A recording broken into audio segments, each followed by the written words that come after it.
कभी आपने सोचा है कि मंदिर जाते हैं तो एकदम शांत खड़े रहते हैं। हम भगवान को निहारते रहते हैं, भगवान हमें देखते रहते हैं।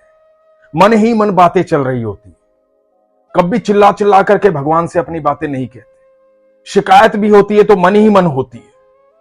क्यों ऐसा होता है? किस लिए ऐसा होता है? कभी जानने की कोशिश की है? तो बड़े ध्यान से प्रसंग सुनिएगा और जानिएगा कि क्यों ऐसा होता है। हरे कृष्ण दोस्तों, मैं हूं अनुज शर्मा। एक बार एक साधु थे। उनका आश्रम था गंगा किनारे। रोज सुबह गंगा स्नान करने के बाद अपने शिष्यों को प्रवचन देते थे, उनको शिक्षाएं देते थे, जीवन के बारे में ज्ञान देते थे। एक दिन हुआ यूं कि सुबह गंगा स्नान करने के बाद वो अपने आसन पर बैठे थे, शिष्य बैठे हुए थे और शिष्यों को प्रवचन देना था। सत्संग शुरू होने वाला था। सत्संग शुरू होने वाला था, इतने में जोर जोर से आवाजें आने लगी गंगा के पास से, और देखा कि एक परिवार आपस में झगड़ रहा है। एक दूसरे पर जोर जोर से चिल्ला रहे हैं। और वो परिवार है, पति पत्नी है, बच्चे हैं, एक दूसरे से झगड़ रहे हैं।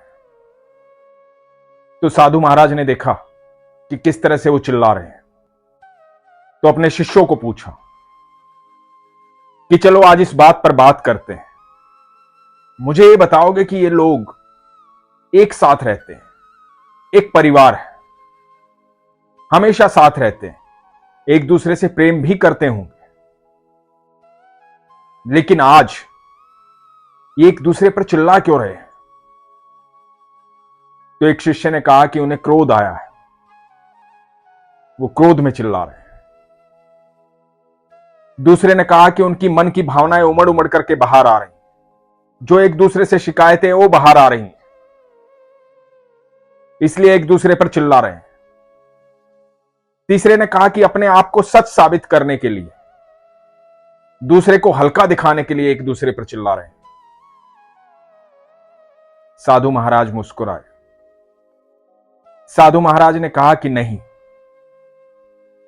इनमें से कोई भी कारण नहीं। हम कब चिल्लाते हैं? कब हमें अपनी आवाज ऊंची करनी पड़ती है?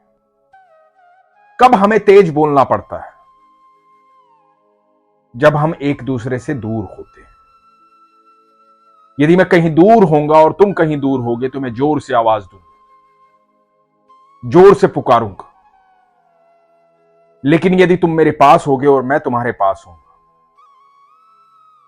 तो मैं बहुत आराम से आवाज दूंगा, धीमी आवाज में बात करूंगा। ये लोग भले ही पास खड़े हैं, चिल्ला रहे हैं, झगड़ रहे हैं एक दूसरे के साथ, एक दूसरे को सही और गलत साबित करने पर लगे हुए हैं, लेकिन निश्चित तौर पर ये एक दूसरे से प्रेम भी करते हैं, क्योंकि एक परिवार है। लेकिन इस समय इनके शरीरों की दूरी ज्यादा नहीं है। शरीर तो पास में ही है, लेकिन दिलों की दूरी बहुत ज्यादा है। दिल बहुत दूर हो गए। जब क्रोध आता है तो दिल दूर हो जाता है, और जब दिल दूर हो जाता है तो आवाज ऊंची लगानी पड़ती है, चिल्लाना पड़ता है। तो अभी इनके दिल दूर है, और जब जिसका दिल पास होता है, करीब में होता है, वो धीमी आवाज में बात करता है। जितना करीब होता है उतनी धीमी आवाज में बात करता है। दिल जितना करीब होगा, प्रेम उतना प्रगाढ़ होगा। जब प्रेम अत्यधिक प्रगाढ़ हो जाता है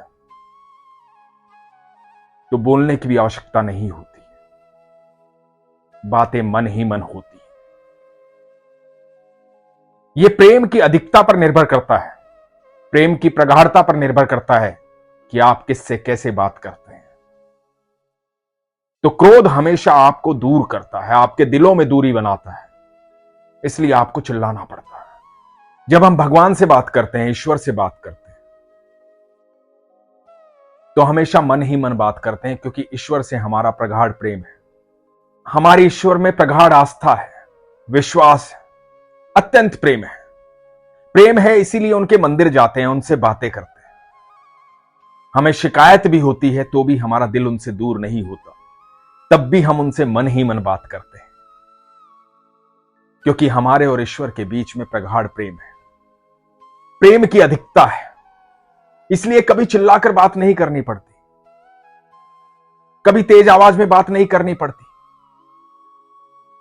कभी बुदबुदाना भी नहीं पड़ता। जितना प्रेम प्रगाढ़ होगा उतनी मन से बातें होंगी। तो जब हम मंदिर जाते हैं तो मन से बात करते हैं भगवान से, मन से बात करते हैं ईश्वर से। तब आप ये देखिए कि आप किससे ज्यादा प्रेम करते हैं, अपने माता पिता से, भाई बहनों से, दोस्तों से किससे ज्यादा प्रेम करते हैं। जिससे आप ज्यादा प्रेम करते हैं उसे आपको अपनी समस्या बताने की आवश्यकता नहीं पड़ती। आप जब भी समस्या में होते हो, आपके मन की आवाज उसके मन तक पहुंच जाती है, उसे पता लग जाता है कि आप समस्या में हैं।